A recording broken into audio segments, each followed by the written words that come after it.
नमस्कार, मैं रुचि सिंह और आप देख रहे हैं जनभावना टाइम। देखिए, अगर हम ठान लेते हैं कि समाज को कुछ नया और अलग करके दिखाना है, तो हमारे जज्बों को लाख कोशिशों के बाद भी कोई रोक नहीं सकता। ऐसे ही कई उदाहरण हमारे समाज में मौजूद हैं। ऐसा ही एक एग्जाम्पल इस वक्त हम जहाँ खड़े हैं, जिस कैफ़े में खड़े हैं, सिरोज़ हैंगआउट नाम का ये कैफ़े है। सिरोज़ हैंगआउट नाम का ये कैफ़े है। यहाँ वो महिलाएं काम करती हैं जो एसिड अटैक का शिकार हो चुकी हैं। इन्होंने ठाना है कि समाज से लड़ना है, समाज से फाइट करना है और खुद को साबित करना है कि वो बहुत ही बेहतर हैं और बेहतर बनने की राह पे हैं। खुद को साबित करना है कि वो जीवन में कुछ करना चाहती हैं और कुछ करके दिखाना चाहती हैं और करके दिखाएंगे भी। तो चलिए आइए बात करते हैं और जानते हैं। दीदी, सबसे पहले आप अपना नाम बताइए। मेरा नाम रूपा है और मैं यूपी मुजफ्फरनगर से बिलोंग करती हूँ। तो मैम, ये जो आपका सिरोज़ हैंगआउट कैफ़े है, इसको आप लोग चला रही हैं, इसकी खासियत क्या है? इसका नाम सिरोज़ क्यों पड़ा? इसकी खासियत ये है कि यहाँ पे सब एसिड अटैक्स फाइटर्स इस कैफ़े को रन करती है। इसके अलावा हमारे 2 कैफ़े हैं आगरा और लखनऊ में। आगरा वाला कैफ़े 2014 में हुआ था शुरू, और लखनऊ वाला 16 में, और अभी फ़िलहाल में ही नोएडा वाला हमने ओपन किया है।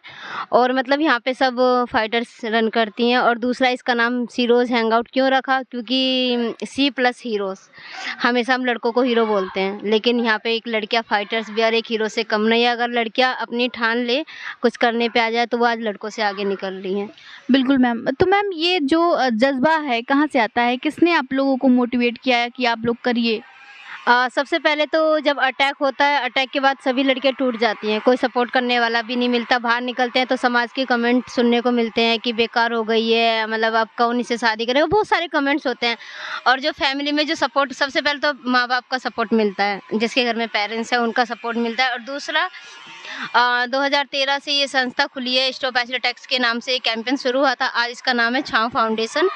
मतलब ये सर्वाइवर को छाँव देता है, एक घर देता है जो यहाँ पे आके रहती हैं, और एक प्लेटफॉर्म ऐसा देता है कि वो यहाँ पे आके काम करती हैं और अपने पैरों पे खड़ी हैं और अपने ड्रीम्स पूरे कर रही हैं। और जिसने ये शुरू किया था उनका नाम है आलोक जी और आशीष जी। उन्होंने हमें आगे बढ़ाया, पुश किया कि आप आगे निकलो, आगे बढ़ो, जो आपके ड्रीम्स हैं उनको पूरा करिए। मैम, आपको क्या लगता है कि किस तरह की मानसिकता के लोग इस तरह की घटना को अंजाम देते हैं? ऐसे लोगों के लिए कैसा कानून होना चाहिए? किस तरह से इन लोग के ऊपर कार्रवाई होनी चाहिए कि इस तरह की घटनाएं बंद हो? मतलब मुझे ज़्यादा तो पता नहीं है, लेकिन जिस तरीके से मैं देखती हूँ क्राइम हो रहे हैं, सबसे ज़्यादा तो वन साइडेड लव की वजह से हो रहे हैं। चाहे वो ज़्यादा उम्र का हो, चाहे फिर वो कम उम्र का हो। और स्कूल और कॉलेजों में ज़्यादा होते हैं कि लड़के लड़की प्यार कर रहे हैं, और लड़के ने बोला कि मुझे शादी करनी है, तुमसे रिश्ता आगे बढ़ाना है। और लड़की को अगर पढ़ना चाहती है, वो अपने सपने पूरा करना चाहती है, तो वो एक्सेप्ट नहीं करता है, इसलिए गुस्से में आके वो एसिड डाल देता है। और मेरा केस तो अलग है, मेरी स्टेप मदर ने एसिड डाला था। मैम, अपनी स्टोरी बताना चाहें?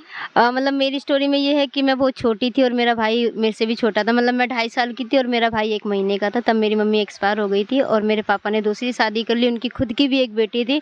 तो कहते हैं ना कि आपस में लोग भड़काने वाले बहुत हो जाते हैं। तो उनको भड़काया गया कि ये 2 बच्चे हैं, तुम्हारी एक बेटी, अगर ये बच्चे बड़े हो जाएंगे तो सब कुछ इनका हो जाएगा, तुम्हें कुछ भी नहीं मिलेगा। तो तब से ही उनके मन में ये था कि इन बच्चों को मारना है। उन्होंने कई बार जहर दे के मारने की कोशिश करी, गला दबा के, सोते समय गला दबा देती थी, मतलब बहुत कुछ किया। लेकिन जब ज़्यादा कुछ नहीं हुआ, फिर 2008 में रात को 2:30 बजे 3 अगस्त में उन्होंने एसिड अटैक्स किया, सोते समय डाला था। और मतलब डालने के बाद अभी भी उनको अफ़सोस नहीं होता है। 1.5 साल की उनको सज़ा हुई थी उस समय। मतलब जिस तरीके से मैंने देखा है, अटैक के बाद 1 महीने बाद एफआईआर हुई, पुलिस वालों का भी कोई सपोर्ट नहीं था। और एफआईआर होने के बाद भी 1 महीने बाद वो पकड़ी गई। फिर उसके बाद 1.5 साल के बाद वो छूट गई, क्योंकि हमारे पास इतना पैसा नहीं था कि हम केस और मेडिकल दोनों अफोर्ड कर पाते। और मेरे चाचा सैलून का काम करते हैं, और मेरे चाचा जी ने मुझे बचपन से पाला, हम दोनों बहन भाइयों को। उनका ही सपोर्ट अभी तक भी रहा है। अटैक से पहले भी उन्होंने साथ दिया और अटैक के बाद भी। मैम, आपका नाम? नगमा। मैम, आपको क्या लगता है कि ये घटनाएं किस तरह से रुकेंगी? ये घटनाएं, एक तो ज़्यादातर लड़कों के अंदर ये चीज़ें होती हैं कि उनके अंदर ईगो आ जाती है, और दूसरी चीज़ें उनके अंदर डर नहीं है। हमारा कानून इतना भी ऐसा है कि बस सज़ा के सिवा कुछ नहीं मिल रहा है, बस सज़ा दे रहे हैं। जिनके अंदर ये चीज़ होती है कि हाँ, ज़्यादा से ज़्यादा क्या होगा, सज़ा ही तो मिलेगी।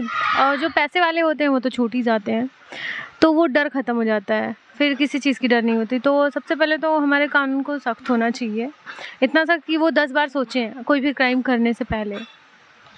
तो मैम, आपके साथ क्या हुआ था? किस तरह से मतलब ये घटना हुई आपके साथ? मेरे बड़े पापा के लड़के ने मेरे ऊपर एसिड डाला था 2014 में। वो मुझे लाइक करता था, मुझसे शादी करने के लिए बोल रहा था और मैंने मना कर दिया था। तो उसका ईगो ही था वो कि उसने भी एसिड डाला और अभी वो जेल में, उसको 10 साल की सज़ा हो गई है। 10 साल की सजा हुई। तो उसके बाद जब इस स्थिति में आप थी तो आपका कौन सपोर्ट किया?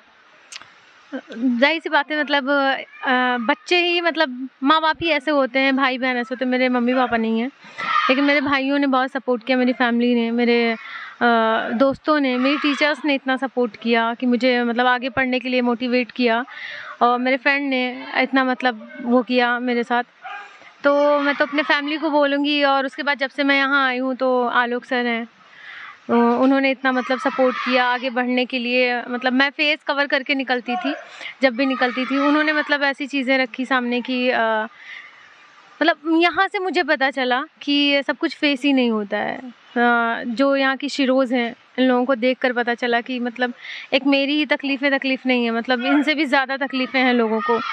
बहुत सी एसिड सर्वाइवर ऐसी हैं जिनकी आँखें नहीं हैं, तो मेरी तकलीफ़ें तो कुछ भी नहीं है उनके आगे। तो ये चीज़ें मतलब हिम्मत देती हैं कि मतलब उनके आगे तो मैं कुछ भी नहीं हूँ।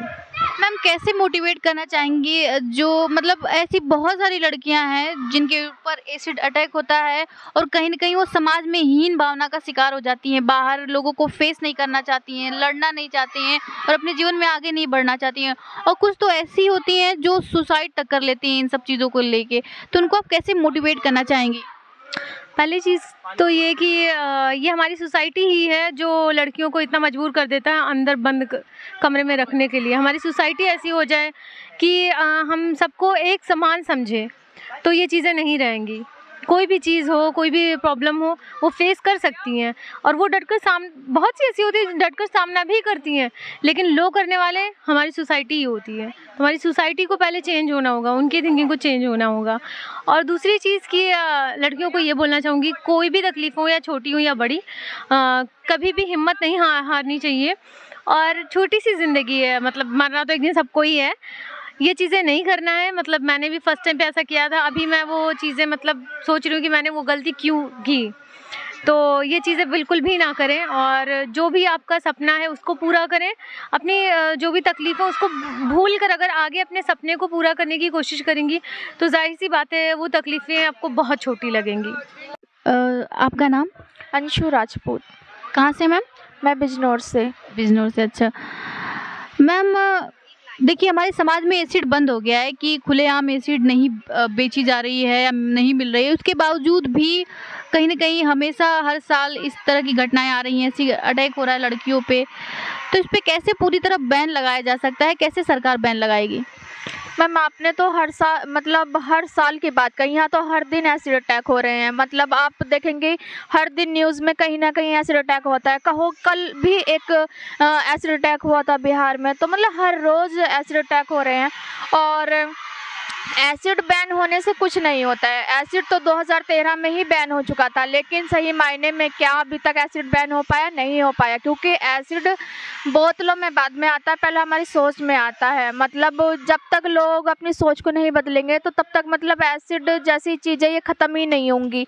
तो मतलब समाज को या हम जैसे यूथ को अपनी सोच चेंज करना है, तभी हम लोग लड़कियों को सेफ रख पाएंगे या हम मतलब एसिड जैसी चीज़ों से छुटकारा पाएंगे। तो मैम मैं ये कह रही थी, इस तरह से इंसान के मतलब महिलाओं का चेहरा ही नहीं खराब होता है बल्कि उनके व्यक्तित्व की हत्या हो जाती है। तो आपको क्या लगता है किस तरह से सरकार को इसके लिए कदम उठाना चाहिए कि पूरी तरह से रुक जाए? किस तरह की सज़ा होनी चाहिए इस तरह के अपराधियों को? मतलब जब किसी भी लड़की के साथ कोई या किसी भी महिला के साथ कोई क्राइम होता है तो सबसे पहले हमारा जो समाज होता है वो अपनाता नहीं है। कहीं ना कहीं अटैकर को ये पता होता है कि अगर हम इसके साथ कुछ भी मतलब घटना घटित करते हैं तो समाज इसको अपनाएगा नहीं, क्योंकि समाज दोहरी नज़रों से हमें देखने लग जाता है। पहले तो समाज को एक्सेप्ट करना चाहिए।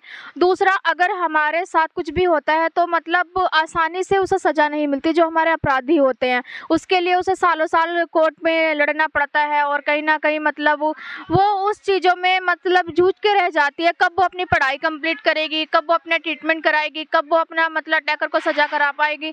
तो कहीं न कहीं सब चीज़ों में उसमें घिर के रह जाती है और कहने के लिए तो फास्ट ट्रैक है, लेकिन फास्ट ट्रैक सिर्फ नाम के लिए है।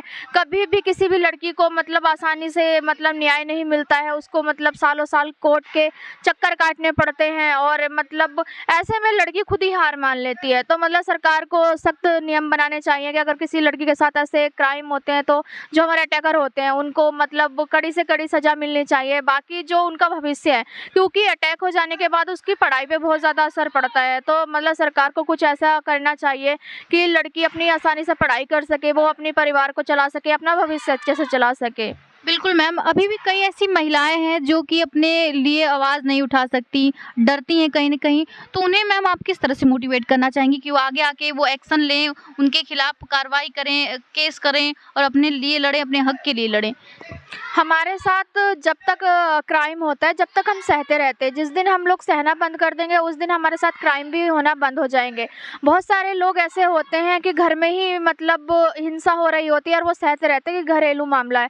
अगर हम लोग मतलब खुल के आवाज़ उठा पाएंगे तो शायद आपको देख के बहुत सारे लोग इंस्पायर्ड होंगे। हम लोग भी कहीं ना कहीं इसी चीज़ को लेके, अगर हम भी अपने अटैक को लेके घर में कैद रहते कि हमारा फेस देख के लोग डर रहे हैं, सोसाइटी वाले लोग हमें एक्सेप्ट नहीं कर रहे हैं, तो कहीं ना कहीं हम समाज में कहाँ से अवेयरनेस ला पाते। तो हमने मतलब कदम उठाया, हमने शुरुआत की है, तो आप लोग भी हमें देख के शुरुआत कर सकते हैं। और आपके साथ अगर कोई भी क्राइम हो रहा है तो आप समाज में आगे आइए, अपनी आवाज़ लड़िए, क्योंकि अपने खुद की लड़ाई खुद ही लड़नी पड़ती है। लोग तो सिर्फ सपोर्ट करते हैं और जिस दिन आप लोग मतलब खुद की लड़ाई लड़ोगे तो आप लोगों को देख के बहुत सारे लोग इंस्पायर्ड होंगे और कहीं ना कहीं वो लोग भी अपनी हिम्मत जुटा पाएंगे और हो सकता है कि आपकी हिम्मत देख के बहुत सारी लड़की भी सामने आ पाएँ।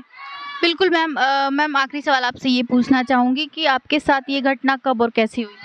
मेरे ऊपर 2014 में ये एसिड अटैक हुआ था और मेरे ऊपर एक 55 साल के बूढ़े व्यक्ति ने एसिड अटैक किया था और उस टाइम पे मेरी एज 15 साल की थी। और एसिड अटैक करने का रीज़न जो था, वो मेरे साथ रिलेशन बनाना चाहते थे, मैंने इनकार किया तो इस वजह से उन्होंने मेरे ऊपर तेजाब डाल दिया। इस तरह की शर्मनाक हरकत करते हुए उन्हें शर्म नहीं आई? और आपका इसमें सपोर्ट किसने किया, मतलब इस तरह की चीज़ उनके ऊपर कार्रवाई हुई है? जी, मेरे अटैकर को अभी 2020 में 5 मार्च को उम्र कैद हो गई है। 7 साल लगे लेकिन उनको फाइनली सज़ा हुई है। अभी वो जेल में बंद है। मैम आपका नाम? रितु। तो मैम ये बताइए कि मतलब देखा जा रहा है कि ये काफ़ी अच्छा है, यहाँ पे काफ़ी लोग आ रहे हैं, मैंने देखा है कि बहुत लोग इंटरेस्ट दिखा रहे हैं, यहाँ पे आ रहे हैं, ले रहे हैं चीज़ें और खा रहे हैं, तो इसका रिस्पांस कैसा आ रहा है मैम? बहुत अच्छा रिस्पांस है। हम लोगों ने जैसे स्टार्टिंग में कैफ़े स्टार्ट किए थे आगरा और लखनऊ में, हमने वहाँ का भी फुटफॉल देखा है, बहुत ही अच्छा है। मतलब दोनों कैफ़े के कंपैरिजन स्टार्टिंग में देखें तो बहुत अच्छा रिस्पांस है। अच्छा मैम, तो इसकी कितनी ब्रांच है? इसकी 2 और ब्रांच है, मतलब अभी 3 हो गई हैं। पहला कैफ़े आगरा में, दूसरा कैफ़े लखनऊ और तीसरा कैफ़े अभी नोएडा में स्टार्ट हुआ। तो मैम एक चीज़ आपसे पूछना चाहेंगे और कहना चाहेंगे कि हर साल पूछना चाह रहे हैं कि हर साल कम से कम हज़ारों एसिड का केस हमारे देश में आ रहा है, एसिड अटैक का केस आ रहा है, इस पे रोक नहीं लग रही है, तो इसके लिए आप क्या कहेंगी, इस पे कैसे पूरी तरह रोक लग जाए? मुझे लगता है कि सुप्रीम कोर्ट ने 2013 में ऑर्डर दिया था कि खुलेआम एसिड नहीं बिकना चाहिए। ऑर्डर तो दे दिया, जजमेंट आ गया, भी मिल रहा है। हाँ, मतलब इम्प्लीमेंट उस पर नहीं हो रहा है। मतलब कभी जाके शायद मुझे नहीं पता, कभी जाके चेक भी किया होगा कि मतलब एसिड दुकानों पे आईडी प्रूफ लेके दे रहे हैं या ऐसे ही दे रहे हैं।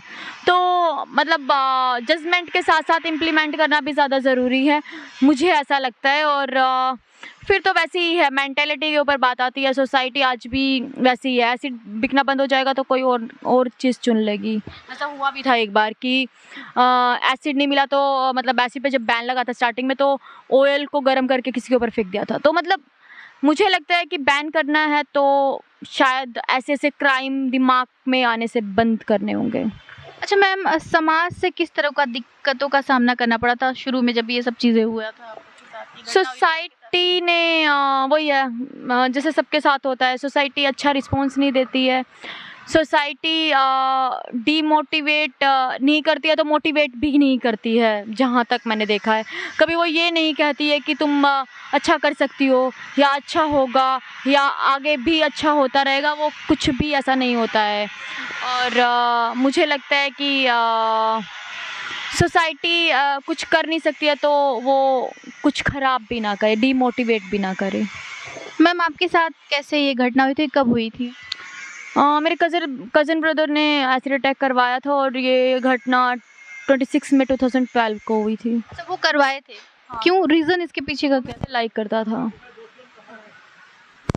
कुछ कार्रवाई हुई पुलिस? हाँ, 2.5 साल में मेरे केस में डिसीज़न आया डिस्ट्रिक्ट कोर्ट से, उसमें 3 लोगों को उम्र कैद और 2 लोगों को 10-10 साल की सज़ा हुई थी, बट हाई कोर्ट से वो सब लोग 5 साल के बाद बाहर छूट गए। सारे लोग बाहर आ गए। तो मैम आपको क्या लगता है कि कैसी सज़ा होना चाहिए इन लोगों को, कि मतलब उम्र कैद होना चाहिए या मौत की? हालाँकि जो जुर्रत है इन लोग को मौत की ही सज़ा देनी चाहिए। तो आपको क्या लगता है कि किस तरह की सज़ा इन लोगों को देनी चाहिए? कानून को मैं अपने हाथ में तो नहीं ले सकती और मैं कुछ ऐसा तो नहीं कह सकती, बट मुझे जहाँ तक लगता है उम्र कैद की सज़ा आज तक ज़्यादा से ज़्यादा मतलब कोर्ट ने दी है एसिड अटैक्स के जो भी क्रिमिनल रहे हैं। मुझे लगता है कि उम्र कैद की सज़ा दी है तो उम्र कैद मतलब मरने तक वो जेल में रहना चाहिए एटलीस्ट। जैसा कि आपने देखा कि हमारे समाज में बहुत सारी ऐसी लड़कियां हैं जिन्हें हमें सपोर्ट करने की ज़रूरत है, जिन्हें हमें आगे बढ़ने के लिए मोटिवेट करने की ज़रूरत है। अक्सर ऐसा ही होता है कि समाज में जो पढ़े लिखे लोग नहीं होते हैं, वो लोग ऐसे लोगों को देखते हैं तो अजीब हीन भावना से देखते हैं, जो कि नहीं करना चाहिए, बल्कि उन्हें सपोर्ट करना चाहिए, उन्हें एक विश्वास दिलाना चाहिए कि वो जीवन में अपने आगे जाके कुछ ना कुछ ज़रूर कर सकती हैं और करना ही है। इस तरह से उन्हें मोटिवेट करना चाहिए। ऐसे ही और खबरों के लिए आप देखते रहिए जनभावना टाइम्स।